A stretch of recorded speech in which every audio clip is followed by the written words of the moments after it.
Halo semuanya, balik lagi dengan Oto Ngebul. Kali ini kita membahas tentang motor jadul yang hits kembali. Sebelum itu, jangan lupa kalian subscribe channel ini ya. Oke?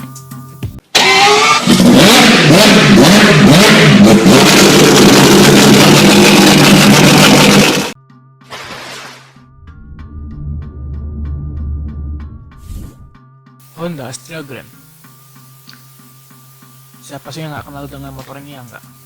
Dulu dipakai buat ngojek, ngantar barang, dan lain-lain. Motor ini pertama kali dirilis pada tahun 1991 menggantikan Astrea Prima. Memang motor ini terkenal bandel, kuat, dan irit. Astrea Grand berhasil menyandang status sebagai motor sejuta umat. Kalau mobil ya lo orang pada tahu lah mobil apa yang sejuta umat itu. Dibanding pendahulunya, Astrea Grand memiliki bodi yang lebih langsing dan aerodinamis. Penjualan motor ini meningkat pada tahun 1994. Pasalnya Honda melakukan penyegaran dengan menambah spoiler ductile di belakang. Tak hanya itu, tampilan stop lamp pun dibuat baru. Bebek tangguh ini mengusung mesin 1 silinder SOHC dengan kapasitas 97 cc. Konfigurasi tersebut mampu menghasilkan daya maksimum sebesar 7,3 dk dan torsi yang mencapai 7,5 Nm. Dengan sistem transmisi manual, motor ini memiliki 4 percepatan. Astrea Grand akhirnya dihentikan penjualannya setelah terjadi krisis moneter yang menimpa Indonesia di tahun 1998. Motor ini kemudian digantikan dengan Supra dan Legenda.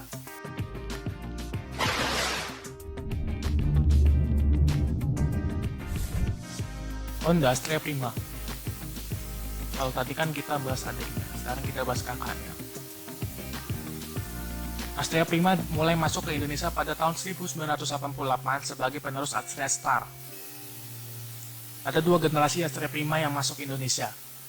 Generasi pertama masih didatangkan secara CBU dari Jepang dengan ciri-ciri masih non-electric starter. Sedangkan generasi kedua sudah dirakit secara CKD di Indonesia oleh PT Federal Motor. Yang menarik dari Astrea Prima adalah motor ini memang didesain khusus oleh Honda Jepang untuk pasar Asia Tenggara. Maka tak heran jika motor ini banyak beredar di Thailand dan Malaysia. Desain Astrea Prima mengedepankan aspek kenyamanan dan fungsionalitas, namun tetap dibalut dengan gaya yang trendy. Honda Astrea Prima merupakan bebek Honda pertama yang mengusung mesin C Series 100 dengan kapasitas 97 cc, OHC single silinder yang mampu mengeluarkan tenaga maksimal 8,9 PS dan torsi maksimal 9,3 Nm. Tenaga dari mesin kemudian diteruskan via transmisi manual 4 percepatan dengan perpindahan gigi sistem rotary. Dari gigi 4 bisa langsung ke netral, asalkan dalam kondisi berhenti.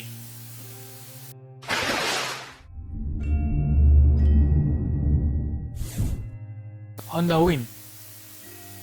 Nah ini dia nih motor pacamat. Rata-rata berkeliaran pakai plat merah pada zamannya. Honda Win pertama kali diluncurkan PT Federal Motor pada tahun 1984. Kehadiran motor ini untuk menggantikan Honda S90. Ditemani dengan Honda GL Pro Neotech 145cc dan GL Max 125cc. Ketiganya menjadi andalan penjualan Honda saat itu.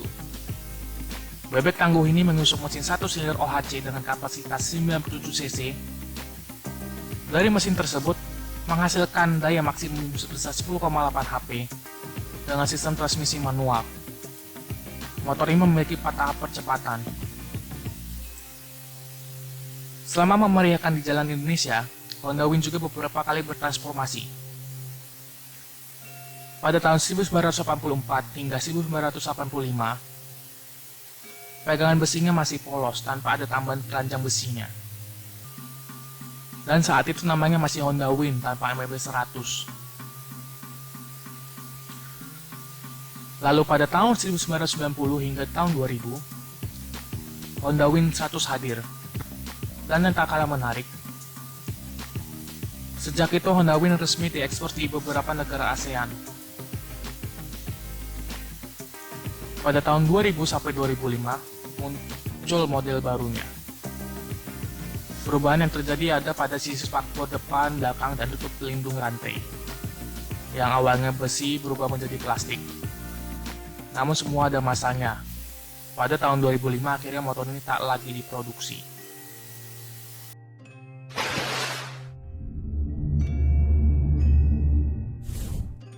Yamaha Aero King. Nah ini dia nih, kalau kata orang-orang dahulu, motornya dibilang motor jambret. Dalam sejarah Aero King, awalnya Aero King datang ke Indonesia berstatus impor. Status impor atau CBO itu terjadi pada tahun 1977 dengan nama RX100. Lalu kemudian datang tipe RX125 pada tahun 1979 dan RX135 di tahun 1980. Aero King generasi pertama disebut dengan RX Cobra. Untuk generasi keduanya, Aero King baru muncul pada tahun 1996 dan diberi nama Aero King Master. Untuk generasi ketiga, Yamaha kemudian meluncurkan Neo Aero King pada tahun 2007. Saat itu Aero King sudah dibekali dengan kalik converter supaya emisi dari knalpot bisa ditekan.